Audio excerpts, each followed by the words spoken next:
கிறிஸ்துவுக்கு அன்பானவர்களே, இந்த நாளுக்காக ஆண்டவரை ஸ்தோத்திரிக்கிறோம்.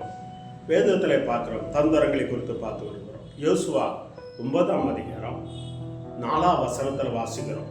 யோசுவா எருகோ பட்டணத்தை எல்லாம் உள்ளே போய் 5 ராஜாக்களை எல்லாம் முறியெடுத்த பின்பு அவங்க இடத்துல கெபியோனியர் பார்க்குறோம். இந்த கெபியோனியரை சவுல் நாட்களில் அவர்களை அநேகரை கொன்று போட்டான்னு பார்க்குறோம்.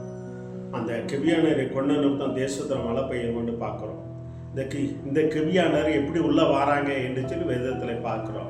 இவங்க யோசுவாட்ட இஸ்ரேல் ஜனங்கள்கிட்ட இது ஒரு தந்திரமாக, வேதவசனம் சொல்லுது, தந்திரமாக ஒரு யோசனை பண்ணி நம்மளும் அழிஞ்சு போயிடக்கூடாது அப்படிங்கிறதுக்காக நாங்கள் தூர தேசத்துலேருந்து வந்திருக்கிறோம், எங்களோடு உடன்படிக்கை பண்ணிக்கொள்ளுன்னு சொல்லி தேவப்பிள்ளை திராட்சை ரசம் பழைய பையில் அந்த துருத்தியில் போட்டுக்கொண்டு பழைய சாப்பாடு போல் கிழிஞ்ச செருப்பு கிழிஞ்ச சட்டையெல்லாம் போட்டுவிட்டு தந்திரமாக இவங்களை ஏமாத்துறாங்க. தேவப்பிள்ளைகளே, வேத வசனம் சொல்லுகிறது 14வது வசனம், யோசுவா 9:14, கர்த்தருடைய வாக்கை கேளாமல் பிசாசு தந்திரம் எப்படி உள்ள வாராம் பாருங்க. கர்த்தருடைய வாக்கை கேளாமல் அவங்களுடைய போஜனத்தில் இவங்களை வாங்கி கொண்டாங்க. அவங்களோடு உடன்படிக்கை பண்ணுங்க என்று சொல்லுகிறாங்க.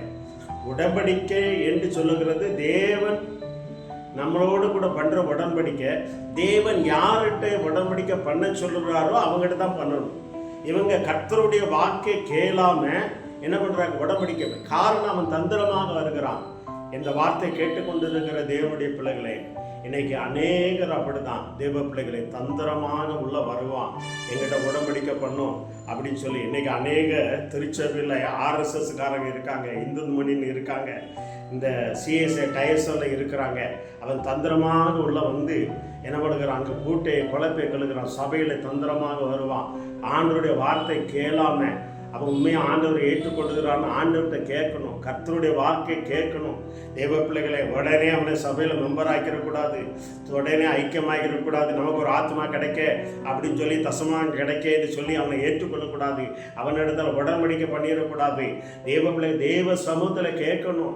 விசுவாசம் என்ன பண்ணுகிறான்? அந்த கெபியோனூர் மூலமாக எங்களோடு உடன்படிக்கை பண்ணு என்று சொல்லி அவங்களுடைய போஜனத்தை ஆண்டவருடைய வார்த்தை கேளாமல் அதை வாங்கி புசித்தார்கள் என்று சொல்லப்படுகிறது.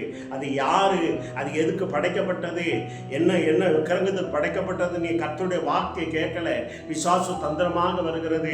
அவன் பெருமையாக சொல்லுகிறான், உங்களுடைய செய்தியை கேட்டு நாடே கலங்கிட்டு என்று சொல்லி, நாங்கள் தூர தேசத்திலிருந்து வந்திருக்கிறோம், உங்களோடு கூட உடன்படிக்கை பண்ணி வந்தோம் அப்படின்னு சொல்லுவான். உங்களுடைய ஆண்டவர் பெரியவர் என்று சொல்லி, நீங்க பாஸ்டர், அப்பா நீங்க பெரிய பாஸ்டர், நாங்கள் எங்களோட உடன்படிக்கை பண்ணுவோம், எங்களை மெம்பராக சேர்த்துக்கொள்ளுங்க என்று சொல்லி கடந்து வருவான். தேவ பிள்ளைங்க, அதுக்கு நீ இடம் கொடுத்துறா. கர்த்தருடைய வார்த்தையை கேளு, கர்த்தர்கிட்ட கேளு, அப்படியா இருங்க என்று சொல்லிட்டு கர்த்தருடைய வார்த்தை கேளு. வேதவசனம் சொல்லுகிறது, கர்த்தருடைய வார்த்தை கேளாமை போடுகிறாளே. தேவ பிள்ளைகளே, அங்க என்ன நடந்தது? தேவ பிள்ளைகளே, வாழ்க்கை ஃபுல்லா இந்த கெபியோன் இஸ்ரேல் ஜனங்களோடு கூட இருக்க முடியாத ஏற்பட்டது. இது அதுக்கப்புறம் ரொம்ப நாள் கழிச்சு தெரிஞ்சதுக்கு அப்புறம் யோசுவா அவர்களை விரவு விட்ட அடிமைகளாக போடுகிறார். தேவ பிள்ளைகள் ரொம்ப நாள் கழிச்சதுக்கு அப்புறம், தேவ பிள்ளைகளை, இந்த வார்த்தை கேட்டுக்கொண்டிருக்க தேவ பிள்ளைகளை, எல்லாம் பிரச்சனை ஆனதுக்கப்புறம் ஒன்றும் இல்லை, ஃபஸ்ட்டு உள்ளே ஏற்றுனதே தப்பு. தெய்வ பிள்ளைகளை, உடன்படிக்கை முதல்ல உள்ளே ஏற்றுனது தப்பு. 2வது உடன்படிக்கை பண்ணது அவனோட உடன்படிக்கை பண்ணது தப்பு. 3வது அவனோடு ஐக்கியப்பட்டது தப்பு. அவனுடைய போஜனத்தில் ஐக்கியப்பட்டது தப்பு. இன்னைக்கு அநேக சபைகள், அநேக ஊழியத்தில் பிசாசு அநேக மனுஷ துன்மா இருக்காங்க. யார் என்னன்னு தெரியாது. தேவ பிள்ளை உண்மையாக ரட்சிக்கப்பட்டிருக்கானா என்னங்கிறது தெரியாது. அவன் தந்திரமா ஏமாத்துக்காரனா வந்திருக்கிறானா அது தெரியாது. நம்ம ஊருக்குள்ள ஒருத்தன் வாரானா ஏமாறானா, நம்ம கிராமத்தில் வாரானா, நம்ம குடும்பத்துக்கு ஒருத்தன் வாரானா, முன்ன பண்ண தெரியா வரானா, கர்த்தர்கிட்ட கேட்கணும். விசுவாசி தேவ பிள்ளைகள், கர்த்தர் உன்னை இதுவரை வழி நடத்தி வந்திருக்கிறார். கேட்காம போனதுனால அநேக பிரச்சனை, அநேக ஊழியத்தில் பிரச்சனை, குடும்பத்தில் பிரச்சனை, விசுவாசி குடும்பத்தில் பிரச்சனை, டயசோஸில் பிரச்சனை.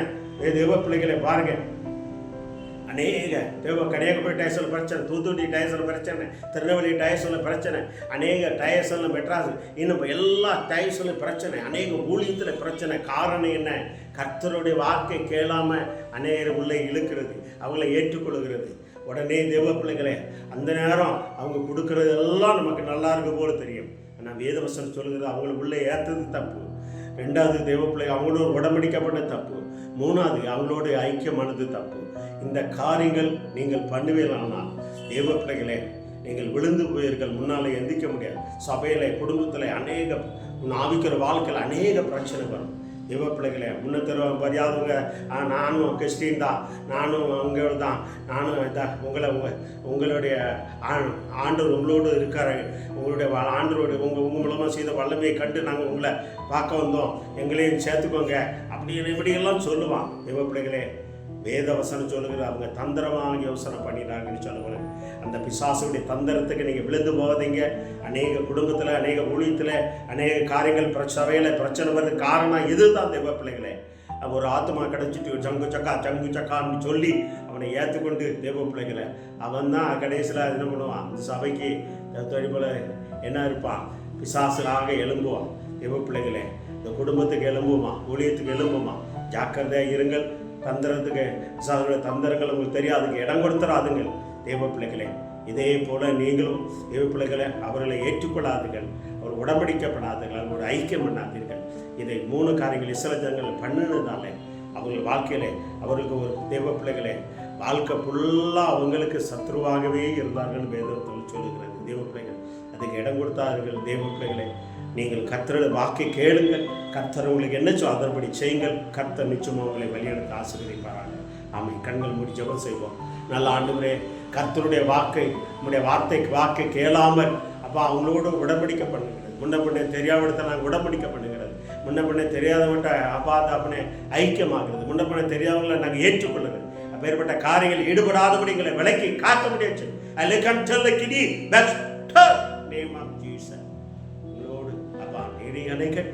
உங்களோட பேசின காசு இயேசுவின் நாமத்தாலே ஆமென் ஆமென்.